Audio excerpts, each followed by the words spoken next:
Hello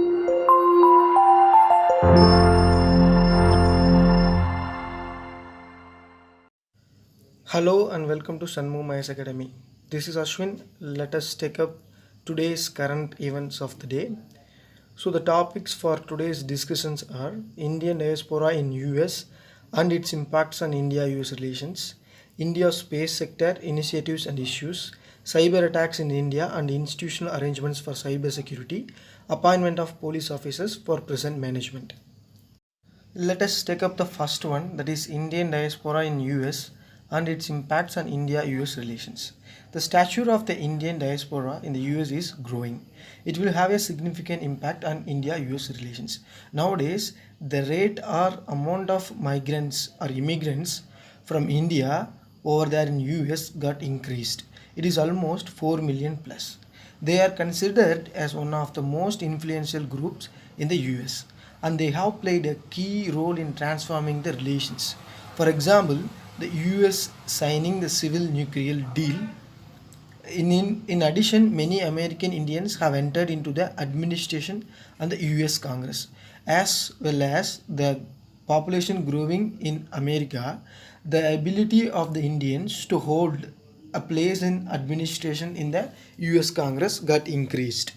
Yet over the past years, there has been a divergence in the preference of the community, especially the second generation of American Indians. They have become more Americanized. How the attitude changes of Indian Americans is affecting India-US relations. So recent days we are seeing that there is a hype in Indian Americans based on the democratic activities happening in India. For example, government steps on farmers' protest in India was criticized by many American Indian citizens.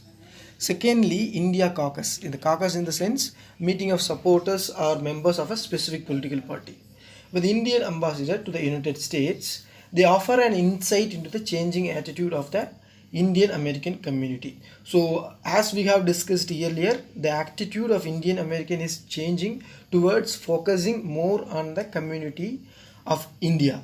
They are urging, for example, the head of the Indian American community urging the India to maintain its democracy, and it also asks the Indian government to allow its protesters, I mean the farmers protesters, to protest peacefully with access to internet and journalists.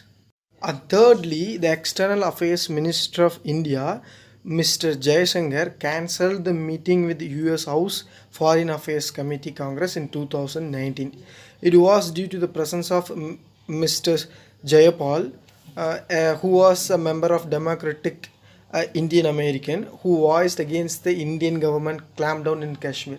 There was an issue related to Article 370. We all know that because of that issue, Indian American Jayapal, who was the member of US Congress, raised his voice against India, so that Mr. Jaishankar has cancelled his meeting with that person.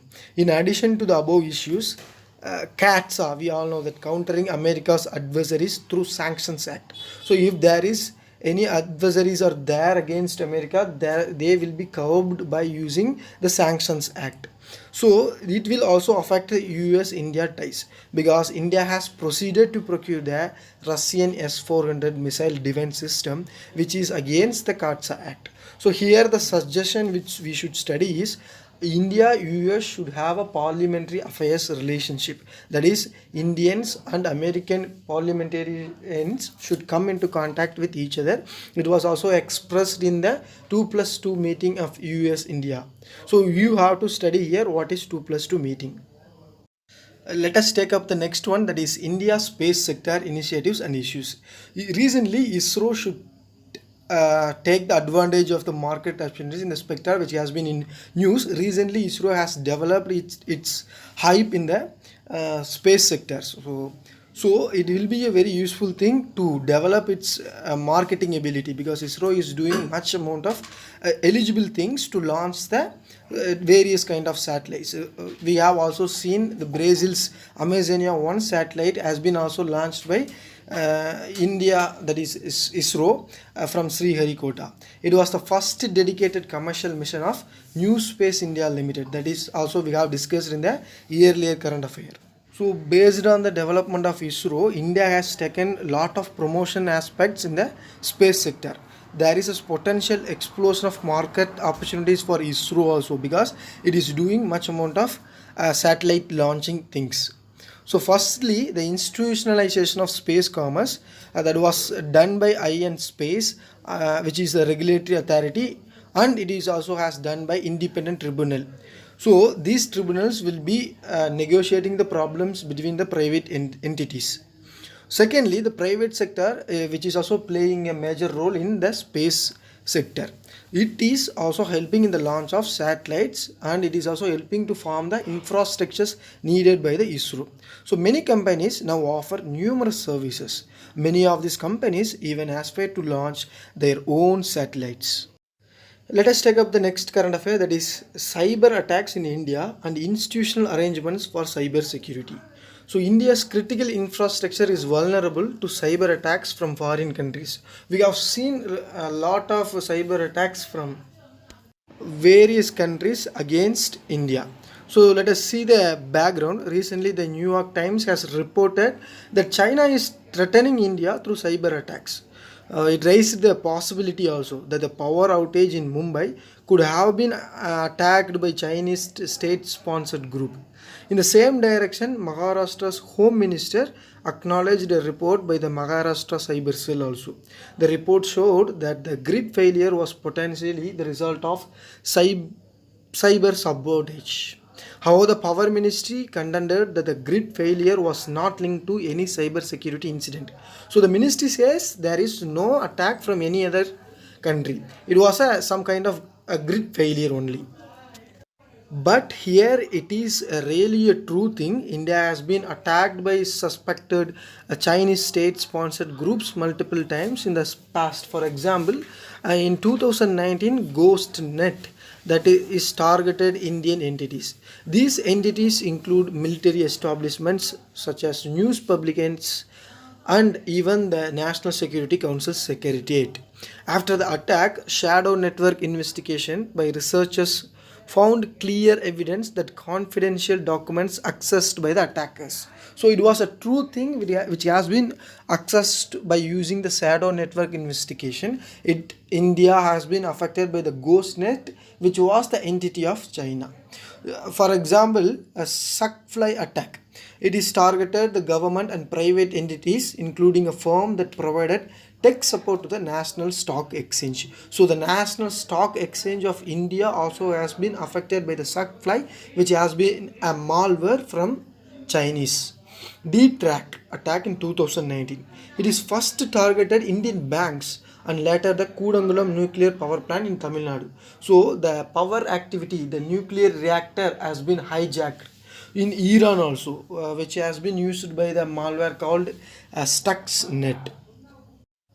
So let us take up the next one, that is appointment of police officers for prison management. Recently in Uttarakhand, there has been a notification released by the government of Uttarakhand to appoint the IPS officers to superintend the prisons. So it was totally opposed and was filed by a pill petition. This decision of government is wrong. So this petition is still in the High Court of Uttarakhand. So what are the reasons for posting police officers to monitor the prisons? Firstly, to strengthen the security and to control the corruption happening over there in the prison. It was the first thing.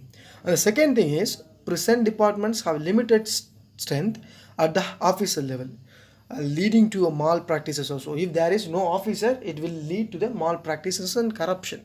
That is only their plan to appoint IPS officers. So that the suggested solution is to bring fresh talent from outside who would not have any long-term stake in the system. So if a new IPS officer has been posted in the prison, he will not be taking places for long time. So he will be continuing as per his tenure. Then he will be transferred to another prison. So this is a thing which will be avoiding the corruption and which will also lead to the very good security over there.